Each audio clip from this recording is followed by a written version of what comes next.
ahora sí, vamos a plantear la jornada, ¿vale? La jornada específica sobre el aprovechamiento alimentario y oportunidades de negocio para la economía social. ¿Por qué estamos hoy aquí? Primero, el objetivo claro, lo tenemos claro, que es detectar oportunidades reales para la economía social vinculadas a la prevención de pérdidas y del desperdicio alimentario. También para ayudar a las empresas de la economía social relacionadas con este sector alimentario para ponerse al día con la legislación vigente. A su vez, para visibilizar el papel y el potencial de nuestras entidades de la economía social en este sector, ¿no? Y, lógicamente, pues para promover este tipo de sinergias entre los diferentes agentes de la cadena alimentaria. Para comenzar con todo esto, lo primero que tenemos que hacer es entender el marco legislativo. Solo con las reglas claras vamos a poder avanzar en estos objetivos, ¿no? Pero, ¿por qué este tema?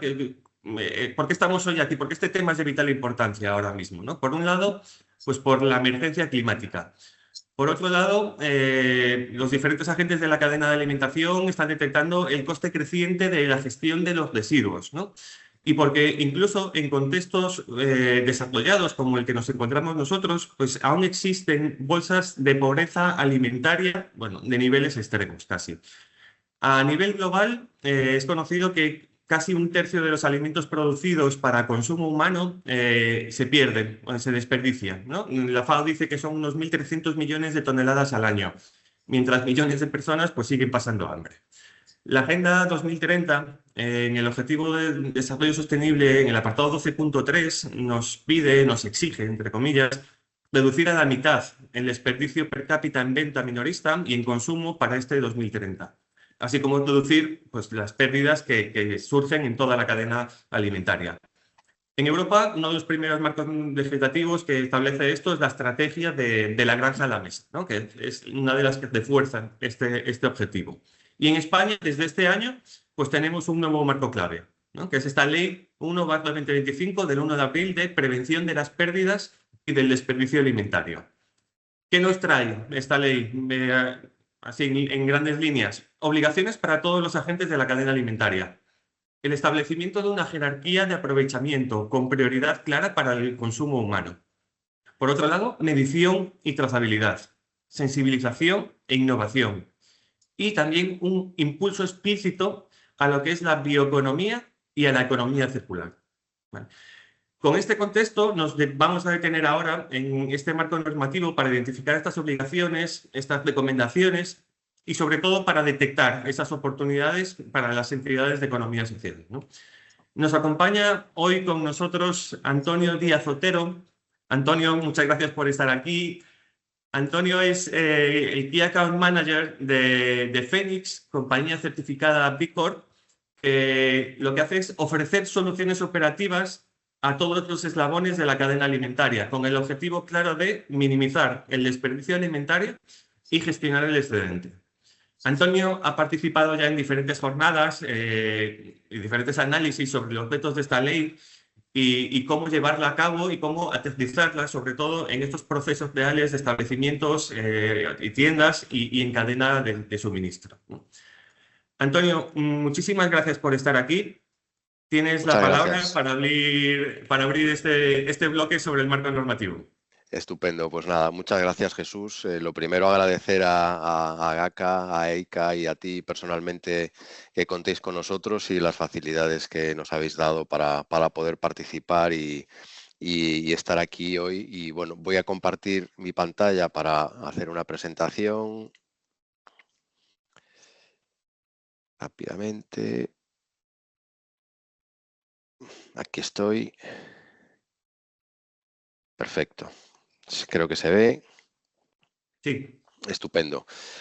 Bueno, como decía, agradecer el que contéis el que hayáis contado con Phoenix y conmigo en particular en esta jornada. Y mi objetivo al hablar ahora de la ley un ratito es ser práctico. Es decir, yo soy práctico y creo que lo que importa a todo el mundo es lo que realmente no es hablar de. Sí hablaremos un poco de los artículos y las obligaciones de las empresas y demás, pero creo que lo más importante es saber un poco que son, bueno, las dudas en muchos casos que yo veo en mi día a día es cómo aterrizar esta ley, ¿no? Y qué supone en la realidad, ¿no? Al bajar a la arena, ¿no? Entonces quiero empezar un poco por el por el contexto de cómo hemos llegado hasta aquí, para que tengamos un poco una idea y contextualizarlo también con la situación en el resto de Europa, ¿no? Yo trabajo en una empresa, Fénix, que es una empresa francesa, y la ley que nosotros aprobamos ahora en abril del año 25, el 1 de abril se publicó en el BOE, en Francia existe desde el año 2016, ¿no? Para que nos hagamos una idea un poco del contexto en el que estamos. La ley española se nutre en parte de la ley francesa y de la italiana, que fue un poco posterior, pero bueno, hay que tener en cuenta que llevamos en este caso pues 9 años de retraso con respecto al líder, ¿no? Esto también un poco para contextualizar la situación. Y lo que sucede en Francia y en Italia, fundamentalmente, ya ha habido una consolidación de todo esto que estamos hablando ahora, que se pretende de la consolidación comercial de las empresas o del ecosistema de empresas como vosotros, ¿no? Que estáis buscando un poco la forma de utilizar este reglamento, esta ley bueno, para tener una mejor visión comercial de cara al futuro. Bueno, pues la ley para nosotros debe ser un inicio y no un punto final. Este es un poco mi punto de vista. Muchas veces pensamos que, bueno, se ha publicado la ley, pues a ver, hay que hacer cosas. No, la ley es el comienzo de una acción que se va a prolongar a lo largo del tiempo. En Francia empezó en 2016, estamos en 2025. Y todavía hay muchas empresas que siguen adaptándose y siguen cambiando y siguen innovando y siguen modificándose, y sus modelos de negocio, que el que era en 2017 no tiene nada que ver con el que es ahora. Es decir, yo creo que debemos verlo como un punto de partida y no como un punto final, ¿no? Que es lo que a veces sucede. Se publica una ley y parece que es una locura, a pesar de que soy consciente de que hay un tsunami normativo que ahora vamos a comentar, sobre todo en el ámbito de la distribución y los fabricantes, y en el ámbito de la alimentación, que muchas veces es bastante agobiante. Bueno, pues nada, por seguir.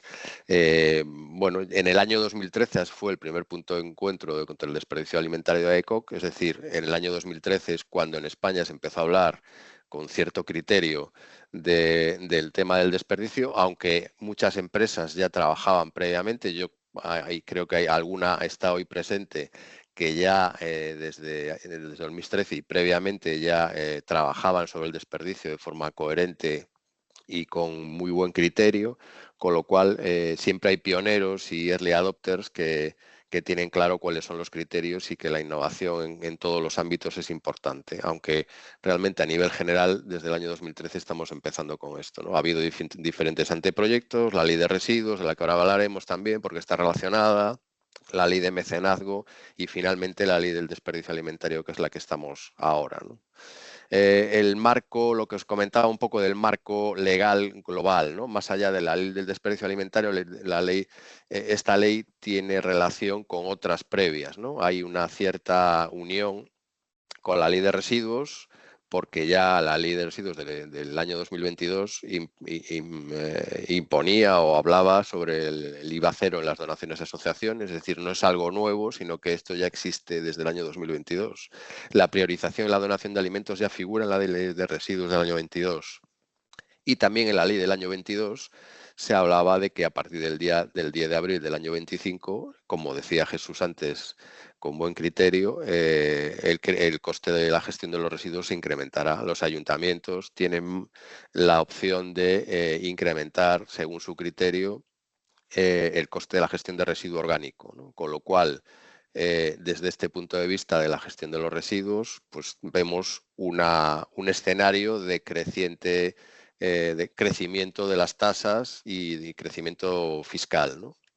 Para las empresas, las tiendas que están en las ciudades y en nuestras calles, el contenedor de la basura en el que van a tirar los productos que no tengan una solución de valorización, cada vez será más caro, y la gestión del SANDAC, que es aquella parte del residuo que no tiene salida, pues también será cada vez más cara, con lo cual, más allá además de la parte puramente social y de mejora de la situación general, hay un componente económico importante en cuanto a la gestión de esta ley, ¿no? Luego, también la ley de mecenazgo se modificó a finales del año 23 en una ley, en un Real Decreto Ómnibus en el que había prácticamente de todo, y en el libro cuarto, que prácticamente era al final, en la página 200 y pico, ya poca gente llegó allí a leerlo.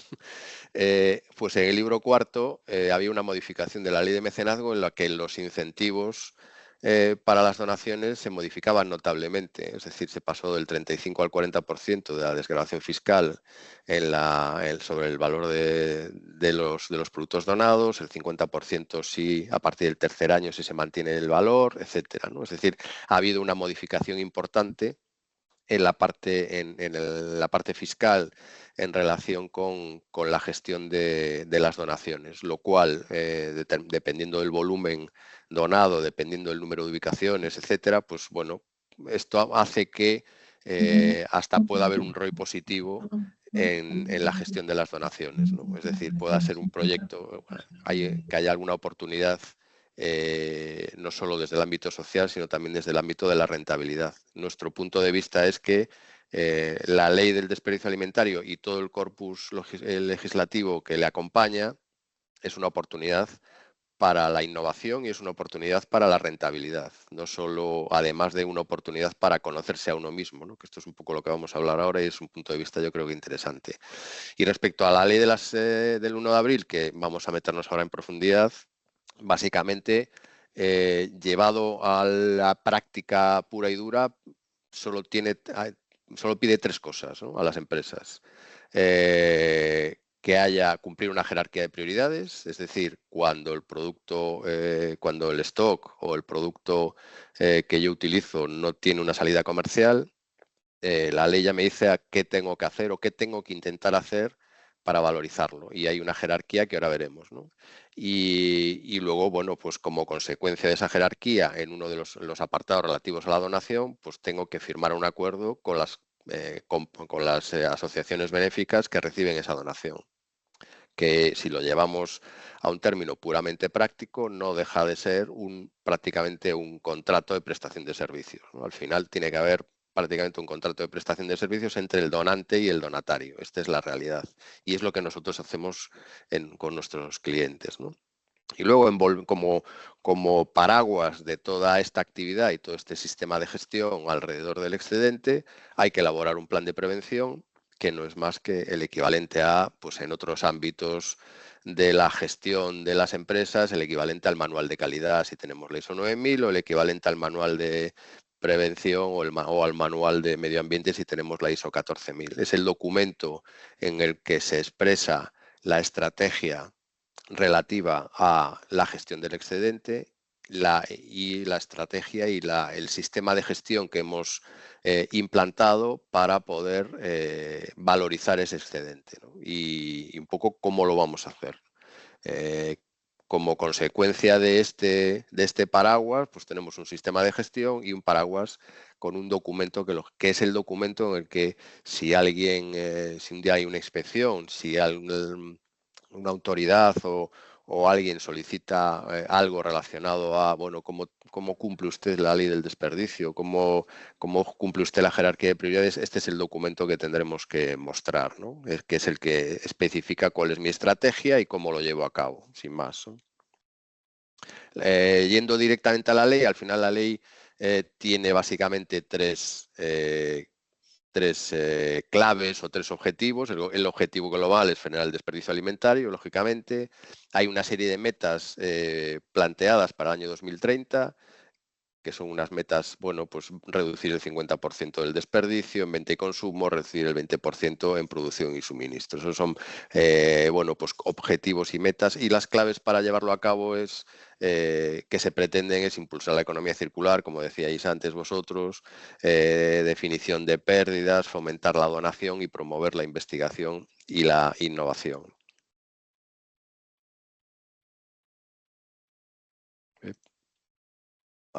Ahí pasado. La conclusión general de qué es lo que hay que hacer respecto a la ley del desperdicio es mi punto de vista y nuestro punto de vista es que realmente lo que esta ley solicita o nos pide a todos es que implementemos un sistema de gestión sobre nuestro propio excedente. Es decir, no es la mejor opción no es hacer cosas sueltas ni plantear acciones puntuales que no tengan coherencia. Mi punto de vista es que hay que implantar un sistema de gestión igual que lo implantamos en otras áreas de nuestras empresas, ¿no? Pues hay un sistema de gestión alrededor de la producción, hay un sistema de gestión alrededor de las compras, definimos procesos específicos para pagar las nóminas, pues en este caso hay que hacer lo mismo sobre nuestro propio excedente, que es algo que no es habitual o que no era muy común hasta hace mucho tiempo. Es decir, el excedente es algo que lógicamente se gestiona y la merma se gestiona porque hay mucho dinero detrás, pero quizá no de una forma tan exhaustiva o no tan ingenieril. Yo soy ingeniero y lo llevo a mi terreno, no tan específica en cuanto a medición, procesos, mejora continua, etcétera, ¿no? Y este es un poco lo que yo creo que es la mejor opción. Cada uno, lógicamente, a su nivel, pero aplicar procesos sobre la gestión del excedente, saber lo que tenemos, ¿no? La ley aplica a todos los operadores de la cadena alimentaria, tanto desde el sector primario hasta como restauración, hotelería, hospitality, comercios, fabricantes, distribución, cualquiera, ¿no? Catering, cualquier empresa, pues hasta, por ejemplo, mira, esta semana yo he hablado con una empresa de formación, por ejemplo, que da formación a supermercados y gestionan ellos alimentos para dar esa formación y también están obligados. Cualquier empresa que utilice alimentos y como consecuencia de su actividad genere un excedente, está obligada a cumplir esta ley, ¿no? De alguna manera. Las obligaciones de los agentes básicamente son prevenir las pérdidas y el desperdicio alimentario incorporando criterios racionales que implican la generación de excedentes y adaptar sus actuaciones a la jerarquía de prioridades. Bueno, esta frase tan así grandilocuente lo que quiere decir es que hay que aplicar la jerarquía de prioridades. Esto es lo principal. ¿Cuál es esta jerarquía de prioridades? Este es el famoso triángulo invertido, en cuya parte más grande, la parte de arriba, está la prevención. Y yo creo que esto es importante de comentar porque lo más importante de la ley de desperdicio alimentario es la prevención. Antes de donar, que es el siguiente punto, la donación para alimentación humana y posteriormente la donación para alimentación animal, hay que intentar no tener nada para donar. Es decir, hay que intentar que el producto no llegue a ser un excedente o que intentar de alguna manera ser más eficientes, ¿no? Y aquí es donde se debe incidir un poco en la gestión de los procesos. Pues las empresas más grandes, las empresas de distribución, que hoy tenemos aquí buenos ejemplos en la jornada, pues utilizan herramientas de análisis de la demanda, utilizan la inteligencia artificial para definir cuál es el surtido óptimo en cada una de sus tiendas, y esas son herramientas de prevención. Intentar que el producto que yo pongo a la venta o el producto que yo gestiono, el producto de cuya venta yo vivo, sea el más ajustado posible de acuerdo con lo que voy a vender, ¿no? Una vez que el producto está en el lineal, una vez que el producto está en el almacén, pues todo lo que hay en una tienda o lo que hay en una fábrica, pero sobre todo en las tiendas, es como un ser vivo, ¿no? Como digo, yo hago esta equivalencia, ¿no? Es un ser vivo que tú lo pones allí con 25 días de vida o 30 y poco a poco va perdiendo vidas como en un videojuego, ¿no? Vamos pasando pantallas y el yogur va perdiendo vida, cada vez es más feo, ¿no? O más viejo, ¿no? Y hay que intentar, bueno, en esta parte de prevención, que lo que está allí puesto tenga la mejor vida posible para que no llegue a ser un excedente, pero si llega a serlo y resulta que no tiene vida comercial o el recorrido comercial de estos productos, pues llega un momento en el que no es posible, la siguiente opción es la donación, ¿no? Entonces, el aplicar procesos sobre toda la cadena de valor de la gestión del excedente es la mejor manera de poco a poco, aplicando la mejora continua, ir mejorando. Es decir, todas las herramientas, no herramienta a herramienta, sino el conjunto de todas, buscando el óptimo global. Si yo tengo una herramienta de gestión de la demanda, de análisis de la demanda, de definición de surtido óptimo, de pedido automático, y eso lo uno con la posterior donación de los productos para alimentación humana y animal, o la utilización de algunas de esos productos, la fruta, por ejemplo, para la fabricación de mermeladas en otras empresas o lo que sea, el conjunto de esas herramientas es el que tenemos que optimizar, porque el objetivo final que pretende la ley, y que yo creo que más allá del cumplimiento legal debemos buscar todos, incluyendo y sobre todo por una visión puramente de rentabilidad económica, es que el contenedor esté vacío. Lo importante es que no haya residuo, o que el residuo sea el menor posible. A veces no es tan óptimo el intentar vender con descuento el producto que va a caducar hasta el último minuto, sino que es más importante intentar venderlo con descuento hasta el momento óptimo en el que se puede vender. Y cuando ya no llegue, cuando ese momento óptimo ha pasado, lo mejor es pasar a la siguiente fase de la cadena, que será la donación, ¿no? Esto nos encontramos nosotros muchas veces, que pues a veces se pretende optimizar la herramienta en modo local, cuando lo importante es optimizar el proceso en global, ¿no? Esto es un punto para mí importante, y una buena práctica que nosotros vemos desde nuestros orígenes en Francia del año 2016, y que funciona siempre. El óptimo global siempre funciona, y el óptimo local genera más desperdicio. Esto es así. En cualquier herramienta que se utilice, hay que utilizar todas las herramientas que sean válidas y coherentes para nosotros, pero buscando siempre el óptimo global. ¿Qué documentación sobre este sistema de gestión del que hablamos, con todas estas herramientas, qué documentación es necesario mantener? Básicamente, cuando el stock no tiene vida comercial y lo vamos a donar, lo que tenemos que hacer es buscar asociaciones con las que firmar convenios de donación. Lo que comentaba antes, que en nuestra visión es prácticamente un contrato de prestación de servicios, y la ley nos dice que los convenios deben incluir al menos las condiciones de recogida del producto, a qué nos comprometemos ambas partes, es decir, tiene que haber un compromiso entre ambas partes para poder trabajar con confianza. Al final, el que dona el producto lo que quiere es estar seguro y de que ese producto va a tener el uso adecuado, y eso se debe poner en el convenio de donación. ¿Quién es el responsable o qué criterios hay para seleccionar los alimentos que se va a donar? Si yo te quiero donar una fruta y la fruta no sé, yo no me la comería en mi casa, pues tú tienes el derecho de decir, oye, esto no, si tú no te lo comerías en tu casa, pues yo no lo puedo utilizar en mi comedor social, por ejemplo. Entonces tiene que haber un compromiso de, bueno, ¿cómo vamos a actuar en este sentido?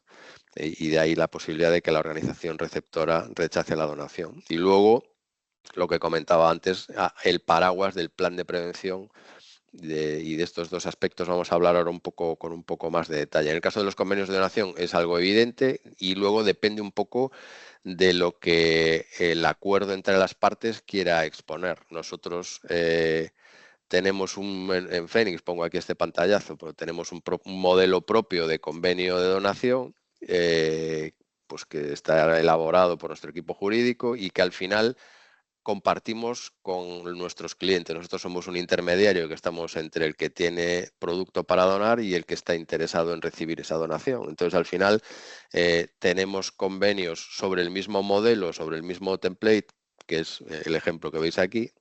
Pues hay quien pone más cláusulas y quiere tener unas condiciones, y hay quien quiere tener otras, ¿no? Esto es un poco un acuerdo entre partes, como en cualquier contrato, ¿no? Si ambas partes están de acuerdo en trabajar de una manera, por supuesto, cumpliendo la ley al 100%, pues es un acuerdo entre partes. Hay empresas que quieren tener más seguridad a la hora de donar, que quieren que determinadas categorías de producto a la hora de ser donadas tengan un requisito especial. Nosotros, por ejemplo, cuando hacemos donación de producto fresco, que hacen clientes nuestros, hacemos donación de producto fresco, incluso producto fresco atendido, es decir, lo que hay en la carnicería, la lubina que nos queda por la tarde y tal, pues se hace un acuerdo especial, más allá del convenio general de cumplimiento legal. Firmamos un convenio o un acuerdo especial para definir los criterios de donación del producto fresco, porque bueno, es un producto perecedero que hay que consumir en el día y que tiene otros requisitos. Es decir, al final esto no deja de ser una forma de que ambas partes estemos tranquilas y contentas y trabajemos con confianza a la hora de que yo te dé unos productos que tienen una marca y hay por supuesto, un criterio, un aspecto de reputación y unas posibles contingencias por el mal uso de esos productos, y por otra parte que el que lo recibe y da servicio a personas con necesidad pues también tenga la seguridad de que los productos tienen la calidad y la seguridad alimentaria correcta, ¿no? Y todo eso se hace con la trazabilidad adecuada. Y en cuanto al plan de prevención, que esto sé que hay muchas dudas y de cómo hacerlo, de exactamente qué hay que poner en el plan de prevención y qué es lo que me piden. Básicamente, por ser práctico, hay dos partes a la hora de hacer el plan de prevención. Nuestro punto de vista es que el plan de prevención es un complemento del sistema de gestión, es decir, el plan de prevención debe poner negro sobre blanco lo que previamente has puesto en marcha, ¿no? Tu sistema de gestión. Es exactamente igual que, como decía antes, que el que tiene la ISO 9000 o la 14000. Primero implanto el sistema y luego elaboro el manual de calidad. Pues esto es exactamente igual. Primero hago una auditoría y un diagnóstico de mi cadena de valor, analizo cada una de las partes donde se genera desperdicio, donde puedo yo generar KPIs o indicadores para mejorar. Muy importante que hablábamos antes de la medición, este es un punto clave, es decir, lo que no se mide no se mejora, con lo cual es importante entrar un poco en la dinámica del análisis exhaustivo de la cadena de valor. Una auditoría que la puede hacer la propia empresa internamente, puede recurrir a un tercero, es decir, es relativamente sencillo. El que conoce su propio proceso es bastante sencillo, seguro que lo conoce, y como consecuencia de esa auditoría, pues definir las partes de la cadena de valor en la que hay susceptibilidad de generar excedente y por lo tanto, y como consecuencia de ello, pues un desperdicio, ¿no?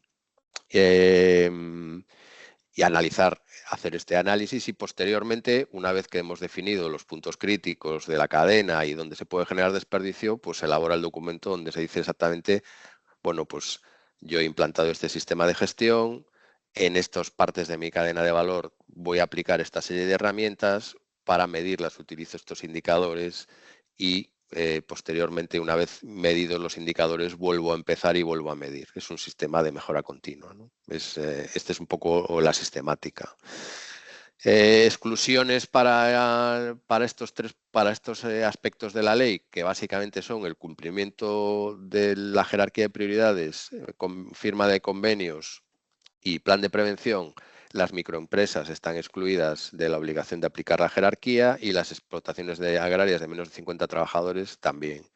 Y el plan de prevención están excluidos los establecimientos de menos de 1.300 metros cuadrados. Entonces, ¿para qué quiere decir los 1.300 metros cuadrados? Pues en el caso de empresas de comercialización, cadenas de supermercados, etcétera, que los 1.300 metros cuadrados es la suma de la superficie de venta de todos los supermercados que se unen al mismo CIF. Es decir, si yo tengo una tienda de 200 metros cuadrados de la que soy pues, franquiciado, pues esa tienda de 200 metros cuadrados no está obligada a contar con un plan de prevención. Si esa tienda de 200 metros cuadrados pertenece a una cadena que tiene 100 tiendas más, pues 200 por 100 ya son más de 1.300, con lo cual estaría obligada. En el caso de hoteles, restaurantes, comedores, etcétera, la superficie que se tiene en cuenta es la de la sala donde se genera la actividad, no los almacenes, etcétera. Y en el caso de los fabricantes, pues también lo mismo, ¿no? Este es un poco el criterio que aplica el Ministerio. Y vamos un poco a la parte de las entidades sociales, qué obligaciones tienen. Las anteriores eran las obligaciones de las empresas, las entidades de las sociales, cuando reciben el producto, ¿qué obligaciones tienen? La trazabilidad, por supuesto, un control de salidas y entradas de los alimentos. Básicamente en gran parte es el sentido común, es decir, y lo que ya las entidades sociales hacéis desde toda vuestra vida, por supuesto, ¿no? Es decir, tratar bien el producto, porque si no, no se podría consumir por parte de las personas vulnerables que lo necesitan, y luego fundamentalmente un aspecto importante que es la prohibición para la comercialización. el producto que se dona no es posible comercializarlo. Pero hay una excepción, que son las empresas de inserción laboral, es decir, en vuestro caso es vuestro caso, y los centros especiales de empleo, que ahora lo veremos un poco más en detalle, que sí pueden utilizar el producto recibido en donación para sus proyectos vinculados a integración, ¿no? Y participación social. Los alimentos solo deben utilizarse para las personas vulnerables, etcétera. Es decir, al final toda esta parte también queda recogida en el convenio de donación o lo que yo os comentaba, que es prácticamente un contrato de prestación de servicios. Es decir, debe quedar recogido exactamente eh, qué puedo hacer yo con ese producto y qué me permite el que me dona el producto hacer con él, o qué seguridad quiere mantener en relación con tanto con la responsabilidad sobre el producto como con respecto a su uso. Y por supuesto esto no aplica a particulares ni a recepciones de donaciones ocasionales, ¿no? Empresas de inserción laboral. Hay una particularidad que os comentaba, el artículo 9 de la ley, apartados D, E y F, que dice que las empresas de inserción y cualquier entidad que tenga la inserción laboral de colectivos en riesgo entre sus fines puede comercializar los productos recibidos en donación siempre que estos se vinculen a la promoción de proyectos, de sus propios proyectos. Es decir, los productos que se reciben en donación pueden ser utilizados en proyectos comerciales relacionados con su propia actividad de economía social, ¿no? Este es un poco un tema importante, y esto yo creo que Jesús nos lo dirá seguramente después, pero yo creo que esto da pie a lo mejor a la posibilidad de algunos modelos de negocio pues innovadores o aspectos o startups, o bueno, yo creo que puede dar lugar a temas interesantes en cuanto al uso del producto donado para proyectos de inserción social. Yo no soy experto en esto, pero seguramente yo creo que aquí hay una clave de innovación interesante. Empresas de hostelería, bueno, tienen la obligación de facilitar al cliente los alimentos en envases reciclables. Esto ya lo que hace quizá 5 o 7 años era algo que era mal visto, pues ahora ya es al revés. Yo creo que ahora llevamos al restaurante y si no nos llevamos la pizza que sobra, es mal visto dejarla en el plato, ¿no? Con lo cual, sí ha habido un cierto cambio social en este sentido, y yo creo que esto quizá es de los aspectos que están más integrados en nuestra vida diaria como consumidores, ¿no? Las administraciones públicas también tienen obligaciones, promover campañas, informar. En este sentido, el Ministerio está trabajando, yo creo que bastante bien en cuanto a la difusión de los criterios que se van a aplicar en cuanto a la inspección y sanciones respecto a esta ley. Yo esta semana he estado en Valladolid el lunes pasado en una jornada en la que estaba también presente el Ministerio con la COE, y bueno, yo creo que es interesante la labor que están haciendo de difusión, aunque si esto también tiene una doble vertiente, pues, puesto que eso yo se lo comentaba a Ana Díez, que es la persona del ministerio que estaba allí, cuando le decía yo, pues cuando tienes tú que estar haciendo un roadshow por España explicando los aspectos de la ley, es porque quizá la ley no es tan evidente y tan clara, ¿no? Es decir, al final, si todo fuera claro y evidente, pues no haría falta tanta explicación y tanto, bueno, no sé, tantas reuniones al respecto, pero por otra parte es positivo que lo hagan, ¿no? Impulsar la investigación, bueno, esto es un poco algo genérico que siempre se pone, ¿no? Es evidente.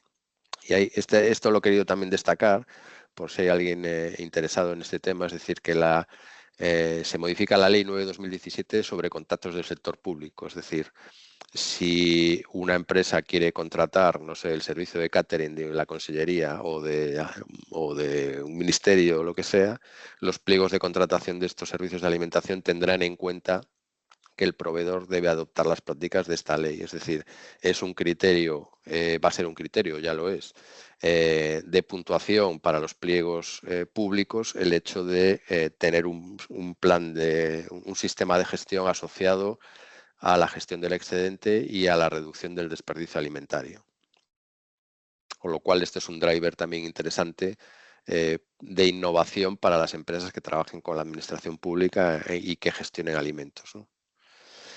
La entrada en vigor, aunque está publicada el 2 de abril del 25, la entrada de vigor realmente es el 2 de abril del 26. ¿Y por qué se hace esto? Pues porque hay que implantar un sistema de gestión y esto no se hace en 5 días, ¿no? Si yo tengo 10 fábricas y tengo que hacer el plan de prevención, tengo que hacer una auditoría en las fábricas, tengo que medir, tengo que definir qué es para mí el excedente, cómo lo voy a medir.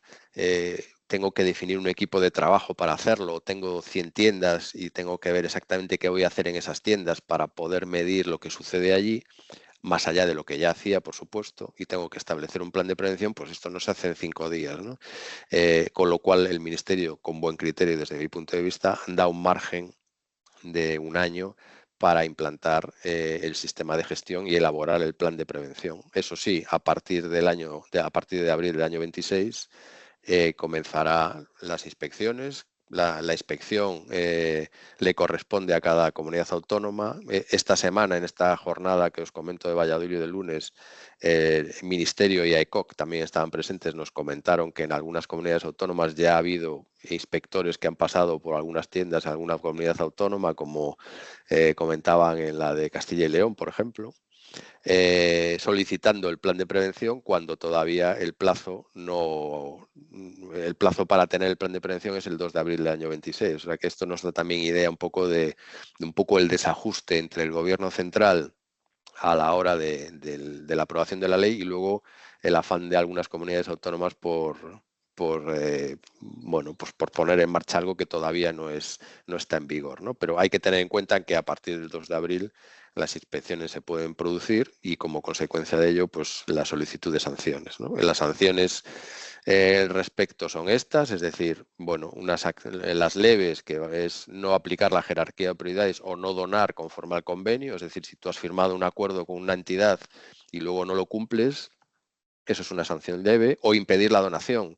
Impedirla, no solo impedirla físicamente, sino quizá impedirla contractualmente, ¿no? No puede haber contratos ni ninguna acción contractual que impida la donación. Esto está completamente prohibido por la ley. Si esto se detecta o el plan de prevención no lo expone claramente, pues puede haber una sanción de tipo leve. La sanción grave es no contar con un plan de prevención, es decir, el plan de prevención es la clave al final de todo, pero el plan de prevención no es lo primero que hay que hacer, sino que hay que hacerlo como consecuencia de tener un sistema de gestión. El plan de prevención no es más que escribir lo que estamos haciendo y cómo lo queremos hacer, ¿no? Y luego las muy graves por reincidencias, lógicamente. Y básicamente ya voy terminando. Bueno, un tema importante para mí aquí es la innovación y la visión de oportunidad de esta ley, ¿no? Hay una buena oportunidad para la innovación para aquellos que vean una posibilidad en modelos de negocio alternativos o interesantes para dar servicio a estos nuevos sistemas de gestión, esta nueva visión de aplicación de procesos sobre el excedente. Y tanto en todos los ámbitos, en cuanto a evitar que el excedente se convierta en desperdicio, tanto en ese aspecto como en la parte de impacto social, en la colaboración y en generar una mayor unión entre el tercer sector, las entidades benéficas y las empresas comerciales, por así decir. Y nada más por mi parte. Muchas gracias a todos. Muchas gracias, Antonio. Bueno, yo creo que has establecido perfectamente este marco, ¿no? Hay varios puntos que a la economía social nos afectan mucho, tanto en oportunidades como en obligaciones que tenemos que cumplir, que quizá no éramos conscientes, ¿no? En algunos de los casos. Tenemos por parte de, bueno, algunas de las entidades sociales de la GACA, en este caso, ¿verdad, Ingenio? Tenéis cooperativas agroalimentarias que también se dedican a ese punto de distribución y estamos en ese momento por suerte aún tenemos tiempo, ¿no? Hasta ese 2 de abril, pero estamos en ese proceso de la implementación de todo lo que nos has estado comentando, de ese plan de prevención que funciona. A mí es algo que me ha sorprendido y quería aprovechar y preguntarte también por eso. Hablabas de que era algo similar a un sistema de gestión, ¿no? Como puede ser el de medio ambiente, el de calidad, el propio de prevención, ¿no? Etcétera. ¿Hay alguna normativa ya específica? ¿Hay algún sistema de gestión específico o se prevé que lo haya? No, bueno, yo es un símil que hago un poco para que se entienda un poco al menos cuál es nuestra aproximación a esta ley, ¿no? O cómo deberíamos aprovechar la ley para ir un poco más allá e implantar un sistema de gestión alrededor del excedente, que es lo que nos va a dar la rentabilidad, ¿no? No hay ningún sistema de gestión, sí hay algunos referenciales, pues no sé, Bureau Veritas tiene algún referencial relacionado con, que es una especie de ISO, aunque no es una ISO, que certifica de alguna manera cómo la empresa implanta ese sistema de gestión, pero al final cada uno debe definir cuáles son las herramientas que le van bien a él en función de su estrategia, de su cultura, ¿no? Pues a lo mejor en una cadena de supermercados hay una que decide que la venta con descuento es importante para él porque puede recuperar una parte del margen. La venta con descuento me refiero a ponerle un 50% al yogur que caduca pasado mañana, ¿no?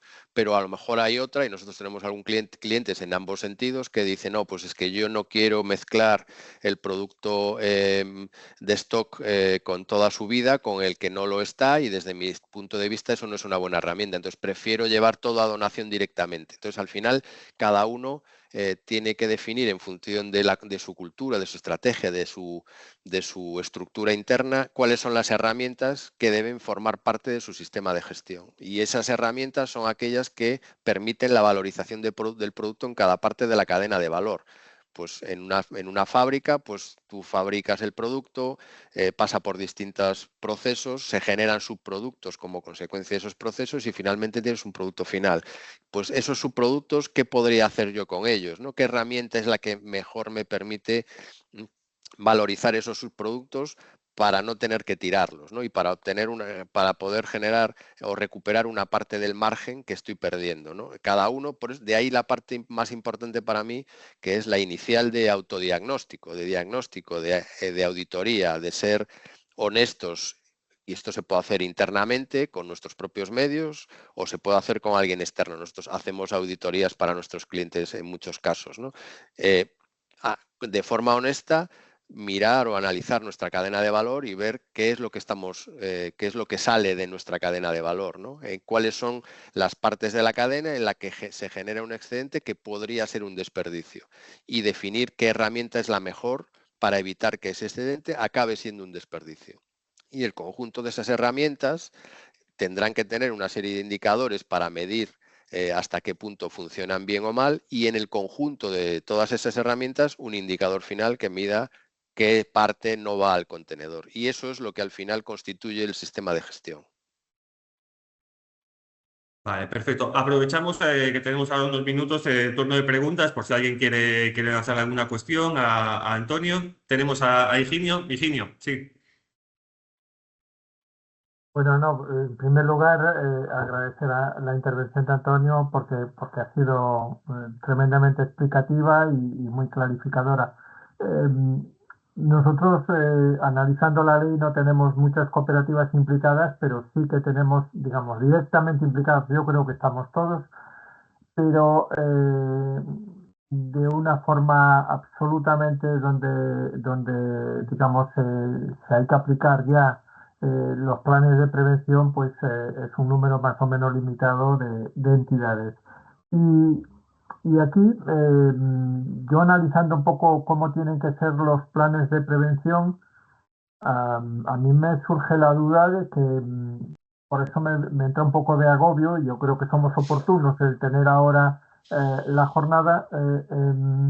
Me entra agobio porque yo creo que hacer bien el plan de prevención tal como lo marca la normativa y como dice, no es una cuestión que le tengamos que encargar al jefe de fábrica para que se lo encargue a su responsable de calidad o lo que sea, que se puede hacer en un mes o posiblemente en 2 meses. Yo creo que hacer bien un plan de prevención del desperdicio, pues con las medidas y con los análisis y con el diagnóstico previo que tiene que hacerlo para hacerlo bien, hombre, depende un poco de la complejidad del proceso, de las pérdidas, etcétera, etcétera, pero yo creo que va a llevar tiempo, mucho tiempo. Entonces, no sé. No te agobies. No me agobio, vale. No te agobies, no te agobies. Todo tiene, es decir, estoy de acuerdo contigo. Dependiendo un poco del tamaño de la empresa, hay muchas que lo hacen internamente, su propio, porque tienen medios, y nosotros hacemos planes de prevención para nuestros clientes, quiero decir, y al final se hace una intervención o se hace una visita a la empresa, se hace ese diagnóstico y posteriormente con reuniones online se acaba resolviendo.